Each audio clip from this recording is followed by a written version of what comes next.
Hey guys, welcome to another Suburban Somm tasting video. This is a Mother's Day Eve edition, so let me be the first to say Happy Mother's Day to all you mothers out there. Speaking of mothers, to my left is my lovely wife Laura, mother of four, joining us again, and to my right, I sometimes call him a mother, that's my friend John. So as you can probably see, we've got our tasting boards out again. I told you last time we did one of these that we're going to try to do more of them, and this particular one is a Chardonnay video. This comes straight from the brain of this man right here, and this guy, I tell you what, he has some ideas. He said, let's do one with some Chardonnays from 3 different continents. I said, that sounds like a great idea. We call it the hopper. He's always got ideas in his head. If he would just act on some of these, the man would probably be able to retire, but he doesn't. I got another friend like that, Jim. He comes up with some great ideas too, but he's got to be drinking to do that. John can do them sober. Anyway, what's ironic about this is John, if you've watched any other videos on this channel, you know he's not exactly the biggest fan of Chardonnay. That being said, he can appreciate a good one, and I think we've got a couple good ones today. So what we decided to do is pick a Chardonnay from the United States. We picked one from France, and we originally wanted to do, the United States one's a Napa one. We originally wanted to do an Oregon one because I know Oregon ones and the French ones were going to be a little hard to tell. Could not find one in the short amount of time I had. So we went and got an Argentine one. So I think that'll make it kind of interesting. So let's go ahead and show you the lineup.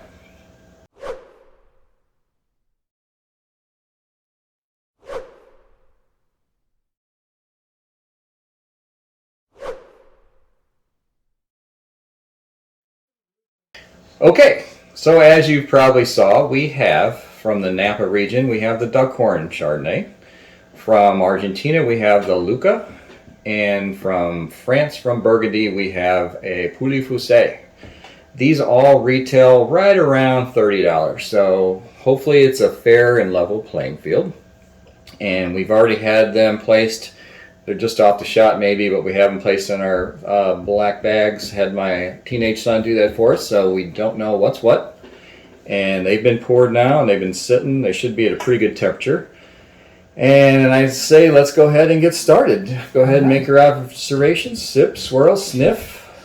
Well, number 3 definitely has a more golden color than the other 2. In fact, to me, 2 looks to be the lightest. Yeah, which I think is a huge hint. I don't know, they look the same to me, but maybe I'm not. I think 2 is the lightest, 3 is the darkest. Maybe a little bit. Yeah. So a little bit about Chardonnay. So your Burgundies, I think this should be very easy to tell when we get to it, but Burgundy is going to have little to no perceptible oak. I know the California one will. The Argentinian one will probably have some as well. So I don't really know which one they are, but I'm going to go ahead. I think just by looking at it, if you had the gun to my head, I'd say the middle one was probably the Burgundy.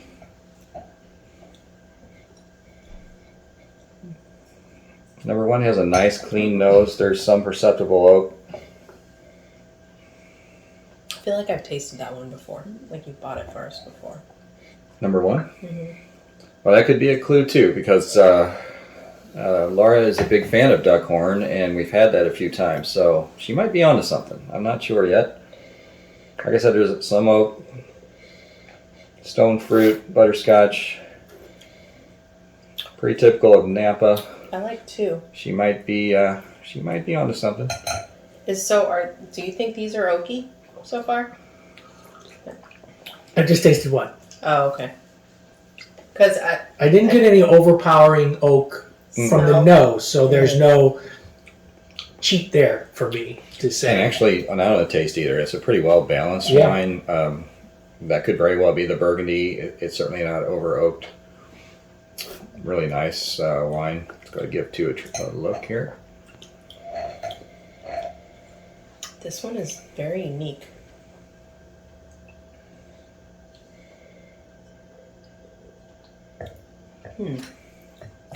See, 2 has to me a little bit of a musty nose, which would also indicate French. French.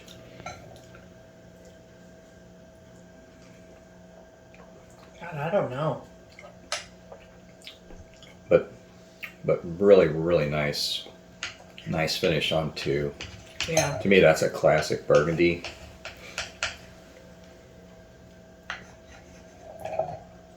Let me go back to this one. You've got like green apple, hints of vanilla, wet slate, a little bit of honey. That's a really, really tasty wine there. Now let's get to 3. Yeah, I would say of the 3, with the little sips that I took, 2 reminds me most of the French wines that we've had, whether it's a red or whatever. They just have a distinct, more of an earthy tone, no matter what they are, white or red. To me, it's always something musty, earthy about them. This one is like so tight in the. Is yours like? No. I don't know, it's weird. Because these aren't. So 3, not only is 3, hope that's showing up there. That's extremely dark gold color compared to the other 2. And interesting nose. I can't place it really. It's almost like some tropical, maybe even some tangerine on the nose. Yeah. Unusual Of for these, Chardonnay. that one is much more, I agree, tropical fruit tasting.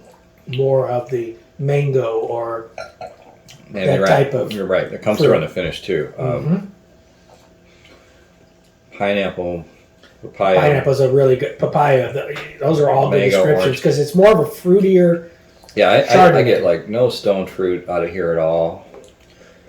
I'm not getting oak It out of that doesn't either. taste like a Chardonnay to me. I gotta tell you, I would drink these because I don't find any of these oaky, Oaky? the type of oaky that I don't like. Now, Yeah.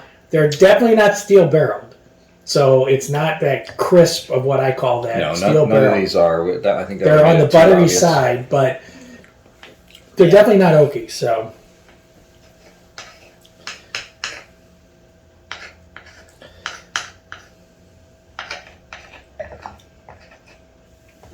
Does everybody have their guesses?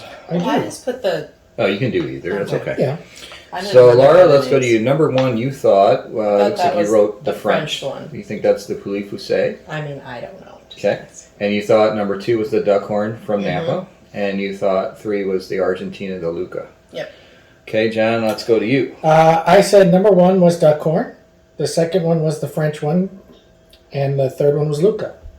All right. Is Ed- Luca the The Argentina? Argentina, Okay. yeah. So So as- we all thought. As the last video, John and I were in sync. I just thought, well, first of all, number 2 to me, looks-wise, was the most Yeah. pale. It's like a white The burgundy nose to me. was kind of a little bit musty, that damp cellar floor, not as strong as you would on a French red, but it was certainly there. And then I thought it just had that classic Burgundy finish. One I thought was a slam dunk for Napa. Had some oak and stone fruit, but not overly done. What we've come to expect from Duckhorn.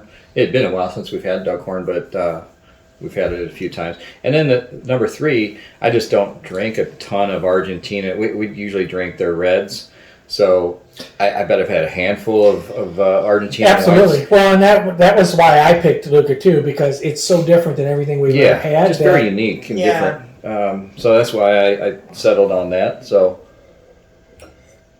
all 3, though, very good, very drinkable wines. I didn't find myself disliking any of them. I think they're all good. Me either, and as a but not a big Chardonnay drinker, that's pleasant to me to find Yeah. some more Chardonnays. Well, let's go ahead and see what All right. number 1 All right, is. Scott, I'll let you unveil, Here we go.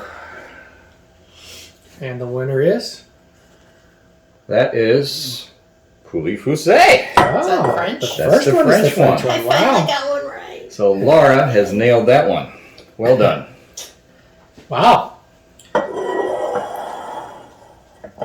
There's number 2. Number 2. It's got to be the Duckhorn. You think so? Got to be the Duckhorn then. It is. Yes, it is that the means I got Duckhorn. them all right. That does mean that. That means you owe me $100. That does not I don't think that was the bet on I this think video. that's what that means. And 'cause then I that got would them all mean wrong last time. We had our Luca for the 3rd bottle. Yeah.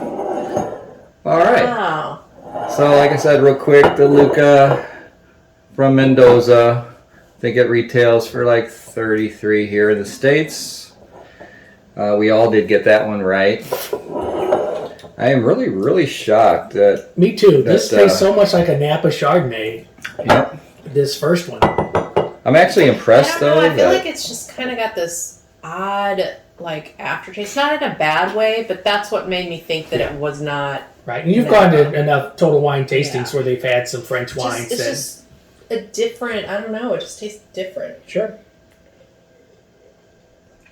well, my hat's off to Duckhorn because room to fool me, and I thought that was a Burgundy. I thought that was pretty awesome. And then the Joseph Drohin pouilly-fuisse. This is a 2018. Let's see, I should have said all the years. The Duckhorn's also an 18. The Luca, I believe, is a lot older. Yeah, it's a 2013. Block. I tell you, from view. that Luca would be very good on a down out by the pool or whatever Yeah. when you're enjoying a Sunday afternoon. I think once again because the fruity taste of it, Yeah. it just a very I nice probably wine like to these sip. two the most. This is probably. I mean, I don't not like this one, but it's probably my least favorite of the three. But it's drinkable. It's So you're not- saying the Burgundy is not okay. Yeah, that's not my favorite. I mean, it's not bad. I could sit there and drink it, but And one thing of note, though, also Burgundies are all French wines. By the time they get over here to the States, they're kind of at a disadvantage because of tariffs and markups and whatnot. So if you got equally priced ones, it may not be exactly a fair fight. Like maybe we should have pitted them against a $40 or $50 Burgundy, perhaps. I don't know. That being said, I thought it was still pretty good. I think they're both very similar and very good wines. And like John said, very interesting qualities on the Luca. Could find a lot of uses for that. Not sure that I would want to have the Luca with, say, a seafood or some sort of fish dish. Well, think I it's tell you more what of you would have with that. If you had something where, like a salmon or something that you used mango and pineapple as the sauce over the top of it, I think that would go That would really, go really really good good. with that. Yep, that's a good idea. We don't have any of that right now. I would like you to make me some of that right now. Yeah, now you're hungry, huh? Ooh, or some mango salsa. And Yeah. chips would go really good with that. All right. Well, hey, I always love to do a flight board. John, what do I like to say is the only thing better than a flight board? I don't know. A blind flight board. Well, that's true. Love doing That's blind true. flight boards. We're going to do more of them. We're going to put this guy to work thinking up the next one. Maybe we'll do one next month as well. I don't know what yet, but we've got a couple interesting other ideas in the hopper for future wine videos, so be watching for those. Please like and subscribe and comment on the channel if you'd like below. And I am Scott. This is Laura.